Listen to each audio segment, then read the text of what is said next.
Hey guys, GMBS here, and first of all, just a quick yap. I was going to use green screen for this video, do one of those sort of ones, but I decided I want to show off the new Tetronimo, so yeah, we're going with the usual setup. Now with that out of the way, I thought I would come on here to discuss the whole PC situation.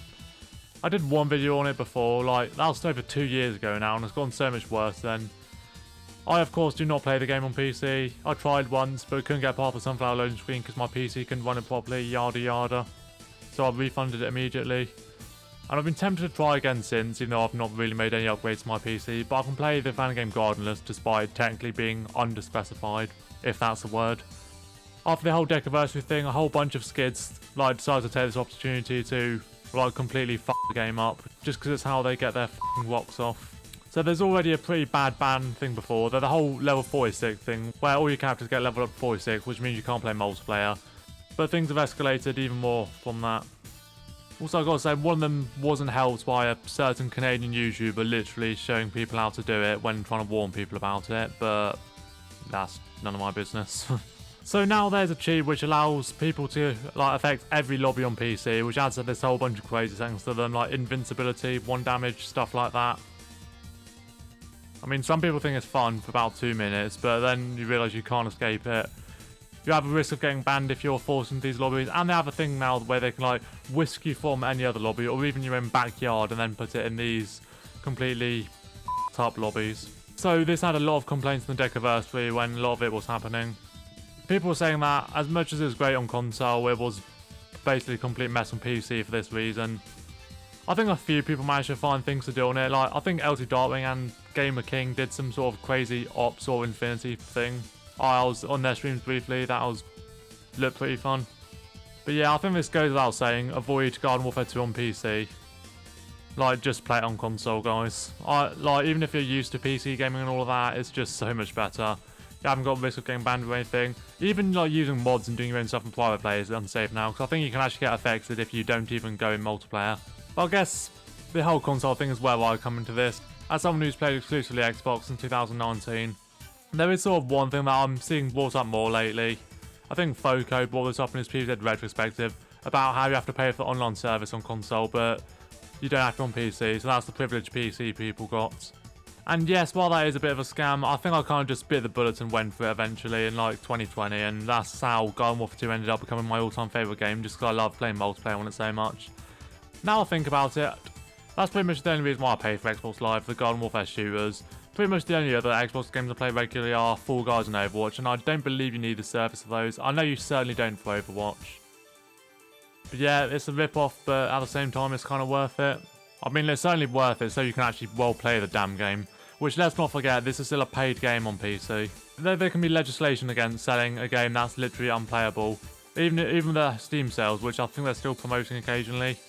In fact, speaking of PopCap and EA, they made one post about the 10th well, okay, let's say 10th birthday, because it's not the 10th anniversary, it's the 9th anniversary. But yeah, they made one post about the 10th birthday, and it's just to where is it? I might need to get my screen recorder for this. So here it was, it's just this BS about graphic novel trilogy box set. Does anyone actually give a shit about this? But the reason why I'm bringing this up is because apparently they're hiding comments that criticise them for not fixing their game. I mean, some would argue even complaining is a lost cause since PopCap Vancouver does not exist anymore and there's no one to do anything about it. But we managed to get their attention before when they put the kernel level anti-cheat in, which did f***ing nothing. Some people have been theorising that they might just shut the servers off completely so they don't have to do anything about it. Which I thought that was a far-fetched reach, but apparently that happened for Little Big Planet. So yeah, that's not good to hear. Apparently Garden Warfare 1 isn't as bad, but does anyone play that on PC? Don't think so. And BFN as well. Apparently there are issues on BFN, which is weird because I don't think you're able to mod BFN. But I think the player-based argument applies there as well. But yeah, going back to what I said about the subscriptions, and much of that sucks, there are a couple of workarounds. First of all, I'm bringing this up on the side, because this isn't possible on Garden Warfare 2, but on Garden Warfare 1 on Xbox, there is a way to get into the game without needing the online subscription. I did a video on that, you can check that out if you want. But the other thing is that, You can actually get them cheaper on digital game stores. That's what I've done for well over a year now.